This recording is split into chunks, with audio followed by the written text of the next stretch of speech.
Support WrestleTalk! Give us a subscribe. Goldberg took a bump, The Undertaker made his WWE return, and did Triple H just shoot on CM Punk? I'm Oli Davis, and this is the 6th of March 2017 edition of Monday Night Raw in about 4 minutes. Chris Jericho and Kevin Owens opened Raw with the talk. You know, the why did you break up with me and shove my head into an LCD screen talk. We've all had them. Owens continued the heartbreak from the Festival of Friendship, saying he didn't stab his best friend in the back because Jericho was never his best friend. I don't believe him though. I think he really did love Chris, but his own blind ambition has forced him to rationalize otherwise. That's the true sadness in this story. They then made a match between themselves for the United States Championship at the Ultimate Thrill Ride WrestleMania 33. Michael Cole did not let that tagline go. The two brawled, and then Samoa Joe blindsided Chris for Sami Zayn to come out and even the odds. Holla holla, it looks like we got ourselves a tag team match.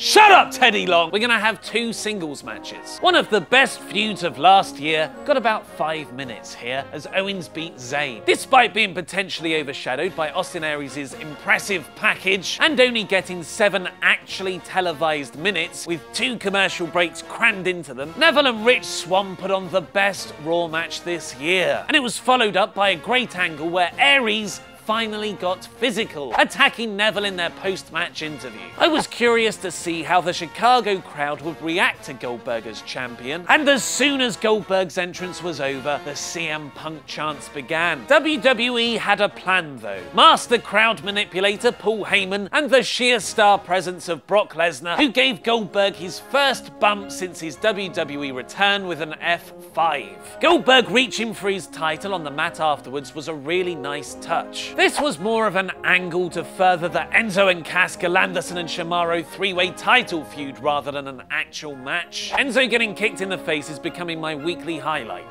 Mick Foley made a #1 contenders match for next week. Akira Tozawa is so good, he even gets me invested in 3-minute cruiserweight matches without Austin Aries on commentary. Ha! Up until this point, Raw had been an excellent show, but then this meaningless New Day vs Shining Stars match let out the steam. This was followed up by an overlong talking segment for the women's division, with the crowd getting bored and drowning out Stephanie McMahon with deafening CM Punk chants. But she had a prepared reply. You're all just like CM Punk, right? That's right, you're all losers, and you always cheer for the wrong person. Banks beat Bayley in the following match, which means it'll be a 3-way at the Ultimate Thrill Ride WrestleMania. Following a very good video package on Seth Rollins' rehab, Michael Cole cut to Triple H via satellite, who opened with, first off, you gotta take your hat off to the WWE. The world-class care they provide their athletes is second to none. That's Kevin Wilk in that video. That's like the best in the world. WWE spares no expense when it comes to the health and welfare of their talent. We just have to hope that somebody like Seth Rollins actually listens to the experts, listening to what they're telling them, and utilizes that advice. Triple H said that in Chicago, CM Punk's hometown. The same CM Punk the crowd had been chanting for throughout the night, and the same CM Punk who is currently being sued for libel by WWE Dr. Chris Amann for accusations of malpractice. They don't call him the cerebral assassin for nothing. We got our first video package teasing the return of Emma. I can't wait for her eventual debut in about 9 months. Jericho should have played up his Festival of Friendship injuries more here. He didn't look strong in defeat at all, getting choked out by Samoa Joe on the outside. The code breaker after the match was too little, too late to help either of them. In the main event, Braun Strowman called out Roman Reigns, but instead got